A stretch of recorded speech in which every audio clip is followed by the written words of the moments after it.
मसीही में सभी प्रिय भाई बहनों को जय मसीह की। आज मैं आपके सामने एक ऐसे विषय को रखना चाहती हूँ कि जिस विषय को आज बहुत ज़्यादा अनदेखा किया जाता है और बहुत सारे कलीसियाओं में इस विषय पर सिखाया तक नहीं जाता। लेकिन ये एक ऐसा विषय है कि अगर इस विषय को आप समझ लोगे तो आप एक सामर्थी विश्वासी जीवन जी सकते हैं। इस विषय को अगर आपके जीवन में आप गंभीरता से लागू करते हैं तो आप एक प्रभावशाली और एक विजयी मसीही जीवन जी सकते हैं। और वो विषय है आत्मिक युद्ध। क्या आत्मिक युद्ध होते हैं? हाँ, आत्मिक युद्ध होते हैं। क्या एक मसीह होने के नाते हमें आत्मिक युद्ध लड़ने की आवश्यकता है? बिल्कुल आवश्यकता है। एक मसीह होने के नाते हमें आत्मिक युद्ध लड़ने की बहुत ज़्यादा आवश्यकता है। बाइबल शैतान, दुष्टात्माएं और उसके युक्तियों के बारे में गंभीरता से बातें करती है। और हम देखते हैं कि उत्पत्ति से लेकर प्रकाशित वाक्य तक बाइबल में युद्धों का उल्लेख किया गया है। पुराने नियम में राजाओं ने, भविष्यवक्ताओं ने, सेवकों ने युद्ध किए। नए नियम में प्रेरितों ने युद्ध किया। आज के समय में हम युद्ध कर रहे हैं और ये युद्ध कब तक चलने वाला है? वचन कहता है प्रकाशित वाक्य में एक अंतिम युद्ध है जहाँ पर 1000 वर्ष खत्म होने के बाद शैतान गोग और मागोग के साथ ये लड़ाई के लिए आने वाला है। और वचन कहता है कि उस समय स्वर्ग से आग गिराई जाएगी जो इन सबको भस्म कर देगी और शैतान को उस जलते हुए अग्निकुंड में डाल दिया जाएगा जहाँ पर पहले ही उस पुराने पशु और उस झूठे भविष्यवक्ता को डाला हुआ रहेगा। और वहाँ पर शैतान, वो झूठा भविष्यवक्ता और वो पशु युगानुयुग पीड़ा में तड़पते रहेंगे और वहाँ पर फिर सभी युद्ध खत्म हो जाएंगे। लेकिन तब तक युद्ध है और इसलिए बाइबल युद्ध की चर्चा करती है। पौलुस भी कहता है कि अपने विश्वास की अच्छी कुश्ती लड़, एक अच्छा योद्धा के समान मेरे साथ दूक उठा। ये क्यों है? क्योंकि हम युद्ध भूमि में हैं। अगर हम एक विश्वासी है तो एक सेवक कहते कि आप एक सिपाही हो। अगर आप एक विश्वासी हो तो आपके उद्धार के दिन से लेकर आपके मृत्यु के दिन तक आप एक सिपाही हो और सिपाही हमेशा युद्ध भूमि में रहता है। और इसलिए हमें हमारे युद्ध भूमि से, हमारे युद्ध से, हमारे शत्रु से परिचित होना बहुत ज़्यादा आवश्यक है। एक मसीह होने के नाते हमारा शत्रु है कि नहीं? हाँ, हमारा एक शत्रु है, शैतान। पहला पत्रस उसके अध्याय 5 के 8 वचन में लिखा है कि तुम्हारा विरोधी शैतान गरजने वाले सिंह के समान इस खोज में रहता है कि किसे फाड़ खाए। तो शैतान हमेशा इस खोज में है कि वो हमें फाड़ खाए।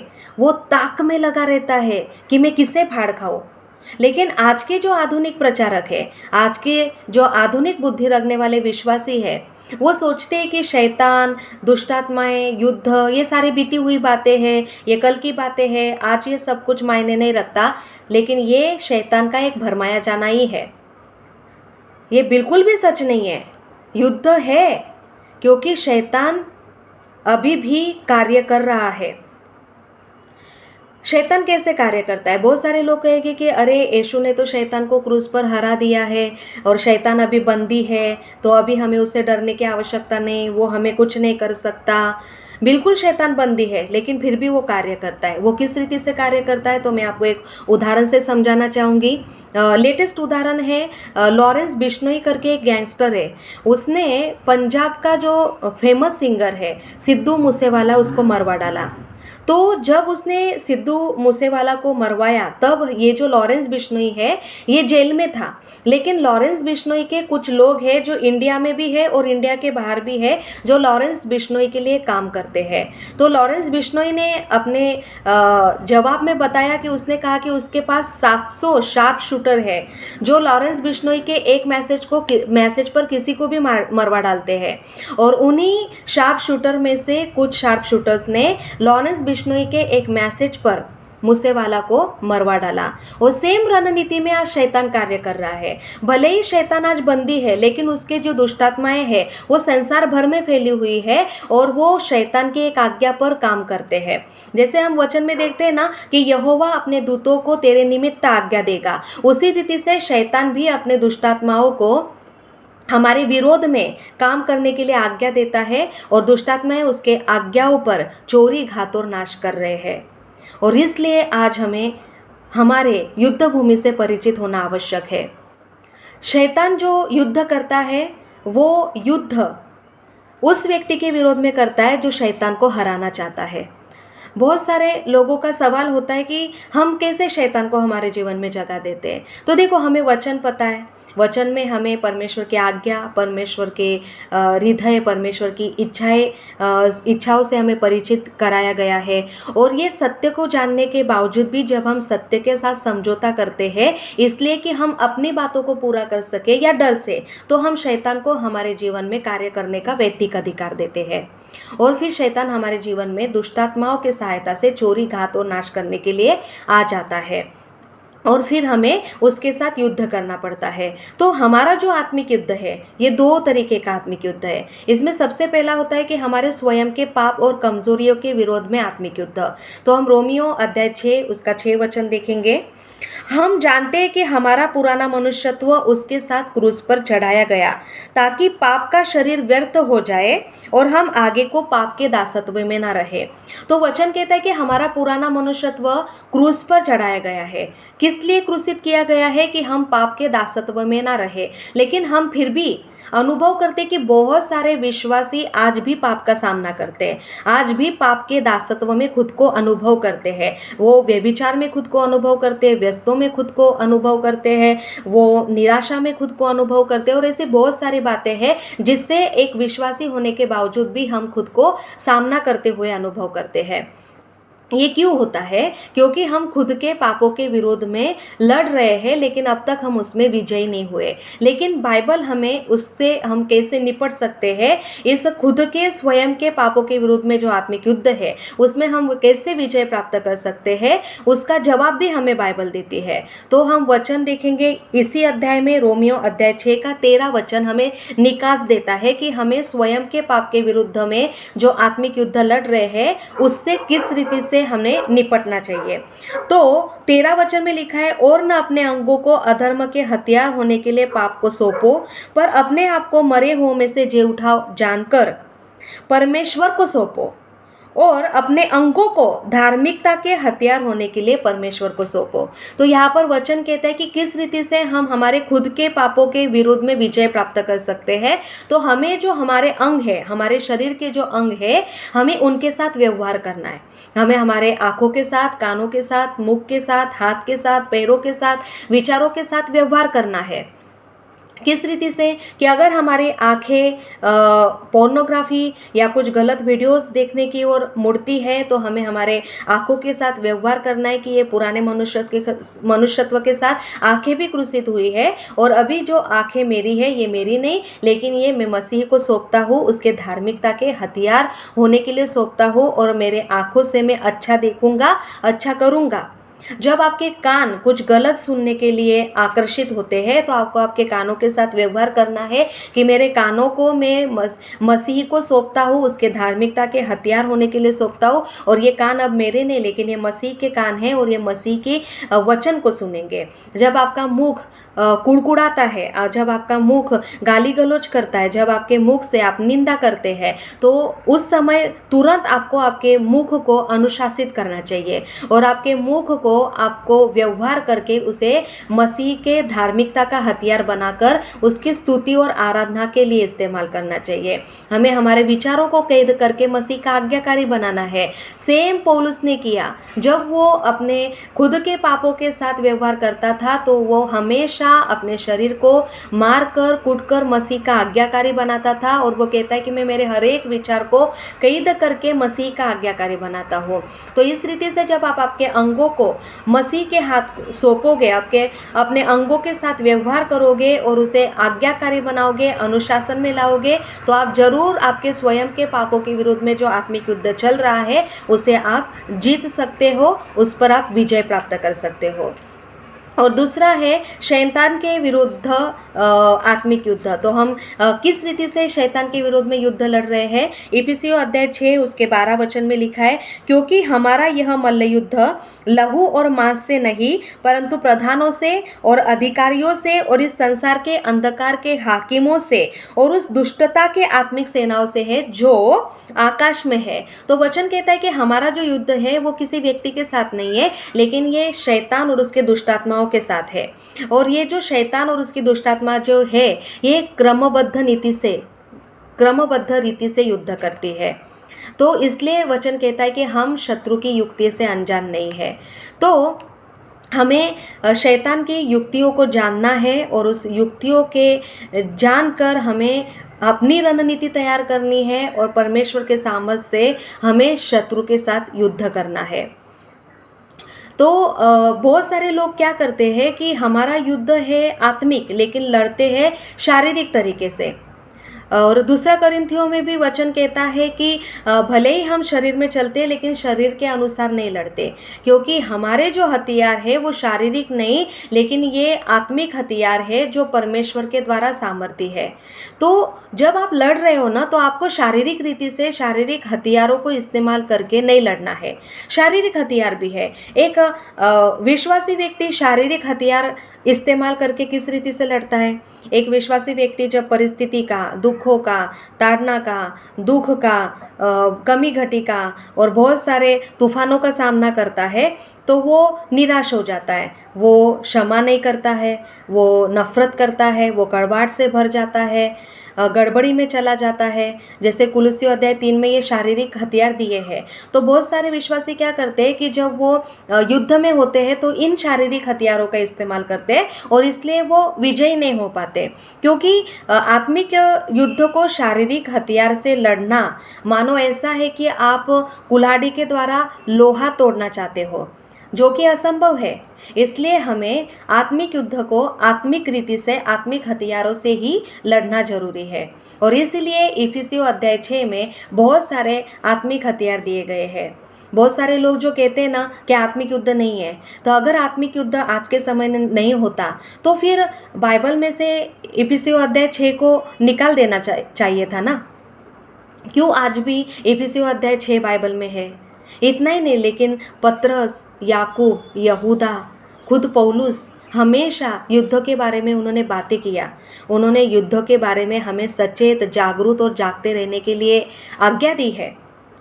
तो उन्होंने युद्ध किया, हमें भी युद्ध करना है। ये युद्ध है, इसलिए बाइबल में इफिसियों अध्याय 6 का वर्णन किया गया है। तो हमें जो लड़ना है उसमें बहुत सारे हथियार है। इफिसियों में दिए गए हैं कि सत्य का कमरबंद, इफिसियों में दिया गया है वचन की तलवार, वचन धार्मिकता के वस्त्र, उद्धार का टोप, सुसमाचार के जूते, ये भी हथियार है जिसके द्वारा हम आत्मिक युद्ध लड़ सकते हैं। लेकिन एक और प्रभावी हथियार है जिसके द्वारा आप आत्मिक युद्ध प्रभावी रीति से लड़ सकते हैं, उसके बारे में हम आगे बातचीत करेंगे। तो जिस रीति से आप आत्मिक युद्ध में अभी उतर रहे हो और आपको पता चल गया है कि आत्मिक युद्ध होते हैं और हमें वो लड़ना आवश्यक है कि हम विजयी मसीह जीवन जी सके, तो किस रीति से फिर आप शैतान के विरोध में आत्मिक युद्ध लड़ सकते हैं, उसकी कुछ कुंजियां मैं आपको दूंगी। उसमें सबसे पहला है कि जब आप आत्मिक युद्ध लड़ रहे हैं तो आपको खुद के सामर्थ्य से नहीं लेकिन परमेश्वर के सामर्थ्य से लड़ना है। इफिसियों अध्याय 6 के 12 वचन में लिखा है कि प्रभु में और उसके शक्ति के प्रभाव में बलवंत होते जाओ। तो हमें प्रभु में और उसके शक्ति के प्रभाव में बलवंत होना है, क्योंकि बलवंत व्यक्ति ही जीत पाएगा। अगर आप गाड़ी कार चाहते हैं तो आपको अमीरी में बलवंत होना पड़ेगा। अगर आप भला चंगा जीवन जीना चाहते हैं तो आपको स्वास्थ्य में बलवंत होना पड़ेगा। तो जब हम बलवंत होते हैं तो हम जीत सकते हैं। और इसीलिए हमें प्रभु में और प्रभु के शक्ति के प्रभाव में बलवंत होना है कि हम जीत सके, हम लड़ाई में सामना कर सके। तो जब हम खुद के सामर्थ्य से लड़ते हैं तो खुद का सामर्थ्य कैसा है? मानो हम अपनी नियोजन करेंगे, अपना सामर्थ्य इस्तेमाल करेंगे, अपनी बुद्धि, अपने निर्णय, अपनी सहायता को जब हम ढूंढते हैं तो हम अपने सामर्थ्य से लड़ते हैं। और जब हम अपने सामर्थ्य से लड़ते हैं तो हम युद्ध को जीत नहीं पाते। तो इसलिए हमें शक्ति, उसके शक्ति के सामर्थ्य में बलवंत होना है। तो उसके शक्ति के सामर्थ्य में बलवंत होने के लिए हमें आत्मिक उन्नति करना आवश्यक है। और हम किस रीति से आत्मिक उन्नति कर सकते हैं? हाँ, बहुत सारे तरीके हैं। आप प्रार्थना करके, वचन पढ़कर, आज्ञाकारी बने रहकर, प्रभु में जीवित संबंध बनाए रखकर आप जरूर एक अच्छा आत्मिक व्यक्ति बनोगे। लेकिन आत्मिक उन्नति और ज़्यादा अगर आपको करना है तो उसका प्रभावी शस्त्र बाइबल बताती है, वो है अन्य भाषा। हाँ, अन्य भाषा एक ऐसा वरदान है जो आपको आत्मिक रीति से बहुत ज़्यादा बलवंत करता है, प्रभावशाली करता है, सामर्थ्य करता है। और इसकी मैं खुद गवाह हूँ। मैं बहुत ज़्यादा अन्य भाषा में प्रार्थना करती हूँ। और जब आप अन्य भाषा में प्रार्थना करते हो तो आप आत्मिक उन्नति करते हो, और जब आप खुद आत्मिक उन्नति करते हो तभी आप दूसरों की भी आत्मिक उन्नति कर सकते हैं। आज अन्य भाषा का बहुत विरोध हो रहा है। अन्य भाषा के विरोध में बहुत सारे वचन को कोट करके लोगों के सामने रखा जा रहा है, और ये बताया जा रहा है कि अन्य भाषा नहीं है। लेकिन मैं विश्वास करती हूँ कि अन्य भाषा है, क्योंकि बाइबल विश्वास दिलाती कि अन्य भाषा है। अगर बाइबल में अन्य भाषा के बारे में दिया गया है तो मैंने उस पर विश्वास करना चाहिए, और मैं किसी भी अच्छे वरदान से चूकना नहीं चाहती। और बाइबल में अन्य भाषा एक बहुत सारे उत्तम वरदानों में से एक बहुत प्रभावशाली वरदान है, जिसका इस्तेमाल करके हम आत्मिक युद्ध लड़ सकते हैं। तो आत्मिक युद्ध लड़ते वक्त हमें अन्य भाषा में ज़्यादा प्रार्थना करना चाहिए। और आत्मिक युद्ध लड़ोगे और उसमें अगर आप अन्य भाषा को आपके जीवन में एक सराव में लाकर, उसमें आप एक आपकी आदत बनाकर अगर आप अन्य भाषा में ज़्यादा समय तक प्रार्थना करोगे तो आप ज़रूर एक अच्छा आत्मिक योद्धा बन जाओगे। आत्मिक अन्य भाषा जो है ना, ये है कि नहीं, अन्य भाषा सच में है कि नहीं, अगर है तो वो कौन सी अन्य भाषा है, कौन सी अन्य भाषा नहीं है, इस बात पर आप ज़्यादा तर्क वितर्क मत करो। बाइबल कहती है अन्य भाषा है तो अन्य भाषा हर एक को मिलना चाहिए। तो अन्य भाषा का आप जुनून रखो, विश्वास रखो, उसकी धुन रखो और उसको प्राप्त करो। उससे आप विजयी हो सकते हैं, अच्छा विश्वासी जीवन आप जी सकते हैं। तो अन्य भाषा के द्वारा हम वो ऐसा शस्त्र है जिसके द्वारा हम शत्रु के जलते हुए तीरों को बुझा सकते हैं। अन्य भाषा में जब आप प्रार्थना करते हैं तो आप आत्मा में होकर प्रार्थना करते हैं। और वचन भी कहता है कि जब तुम प्रार्थना कैसे करना चाहिए नहीं जानते हो तो पवित्र आत्मा तुम्हारा सहायक है, वो तुम्हारे लिए मध्यस्थी करेगा। तो जब हम बहुत सारे ऐसे विषय होते हैं कि जिसके लिए प्रार्थना किस रीति से करना चाहिए हमें नहीं समझता, मेरे बारे में भी वैसा होता है। और जब किसी एक विषय पर किस रीति से प्रार्थना करना चाहिए मुझे नहीं समझता है तो मैं पवित्र आत्मा की सहायता लेती हूँ, और मैं पवित्र आत्मा को बुद्धि से उस विषय को देती हूँ, और पवित्र आत्मा को कहती हूँ कि पवित्र आत्मा आप मेरे मुख के शब्दों के सृजन आप सृष्टि करते हैं, तो इस रीति से आप मेरे लिए मध्यस्थी कीजिए और आप सब कुछ की सृष्टि कर दीजिए। और फिर मैं उस बातों को लेकर अन्य भाषा में बहुत समय तक प्रार्थना करती हूँ, और इसके मैंने प्रभावी रिजल्ट देखे हैं। हर एक जो प्रार्थना मैंने पवित्र आत्मा की सहायता से की है, जो युद्ध मैंने लड़े हैं, उसको मैंने विजय के साथ उसके जवाबों को आते हुए मैंने देखा है। ये काम करता है। और इसलिए जब आपके जीवन में भी ऐसा कोई विषय है कि मानो आप डर का सामना कर रहे हो, इस डर से निपटने के लिए आपने प्रार्थनाएं की, उपवास की, लेकिन कुछ भी काम नहीं आया, तो मैं आपको उत्साहित करना चाहती हूँ कि आपको इस बात के लिए पवित्र आत्मा की सहायता से युद्ध करना चाहिए। तो आप इस पवित्र आत्मा के पास जाइए, उसे कहिए कि पवित्र आत्मा ये डर मेरा एक समस्या है, इसमें से मैं निकल नहीं पा रहा हूँ, लेकिन वचन कहता है कि आप मेरे सहायक हैं, तो मेरे मुख के शब्दों के सृजनार आप सृष्टि करो और इस विषय को लेकर आप मेरे लिए मध्यस्थी करो। और फिर उस विषय को लेकर आप बुद्धि से पवित्र आत्मा के पास दो, क्योंकि पौलुस भी बुद्धि से और आत्मा से प्रार्थना करता था। तो बुद्धि से इस विषय को आप पवित्र आत्मा को दीजिए और आप प्रार्थना कीजिए, अन्य भाषा में प्रार्थना कीजिए। रिजा मासा सा याजा बा खंदा रुइजांजे मोशेखे रिजांजा मासी खायादा याना राबा। और इस रीति से तब तक आप प्रार्थना कीजिए कि जब तक आपके हृदय में शांति ना आ जाए और आपका विवेक आपको गवाह न दे कि पूरा हो गया, और ये गवाही देगा आपका विवेक। और तब तक आप जब मध्यस्थी करके इस बात को आप विषय में रखकर इस बात के लिए आत्मिक युद्ध करोगे तो आप जरूर डर से बाहर आया हुआ खुद को देखोगे, और आप पूरी रीति से परमेश्वर के सामर्थ, शांति, उसके आनंद से आप भर जाओगे। और इस रीति से आप अलग अलग विषयों के लिए मध्यस्थी कीजिए, प्रार्थना कीजिए, और प्रभु आपको इसमें ज़रूर विजय देगा। तो इस रीति से आप आपका आत्मिक युद्ध लड़ सकते हैं। दूसरा कि आत्मिक युद्ध लड़ने के लिए हमें क्या करना आवश्यक है, हमें परमेश्वर के अधीन हो जाना है। बाइबल कहती है कि परमेश्वर के अधीन हो और शैतान का सामना करो तो वो भाग जाएगा। तो जब हम युद्ध में होते हैं तो हमें परमेश्वर के अधीन होना है। किस रीति से? आपकी निर्बलताओं को, आपके कमजोरियों को आपको परमेश्वर को दे देना है, ना कि खुद उससे निपटना है। तो जब आप आपकी निर्बलताओं को परमेश्वर को दे देते हैं तो परमेश्वर आपकी निर्बलता में आपको अनुग्रह देगा। पौलुस ने भी अपनी निर्बलताओं को परमेश्वर के सामने रखा और परमेश्वर ने उसे कहा कि तेरी निर्बलता में मेरा अनुग्रह तेरे लिए बहुत है। तो प्रभु आपको अनुग्रह देगा और फिर आप परमेश्वर के अधीन होकर शत्रु का सामना करेंगे तो वो भाग जाएगा। और तीसरी बात, भजन संहिता उसके अध्याय 62 के वर्स 2 में लिखा है, वहाँ पर दावीद कहता है कि प्रभु तू मेरी चट्टान, तू मेरी ढाल है। तो आत्मिक युद्ध में जब आप आ रहे हो तो आप मसीह में सुरक्षित हो जाइए। वो आपकी चट्टान है, वो आपकी ढाल है। तो अगर आप उसको आपकी चट्टान और आपकी ढाल बनाते हैं तो आप उसमें पूरी रीति से सुरक्षित हो गए। तो यहाँ पर आप सुरक्षित हो गए, आप प्रभु के अधीन हुए और फिर आपने शत्रु का सामना किया, फिर वो भाग जाएगा। और तीसरी बात कि अभी आप खुद के नहीं लेकिन प्रभु के सामर्थ से लड़ोगे, तो ये सामर्थ के द्वारा आप सब कुछ कर सकते हैं और फिर विजय आपका है।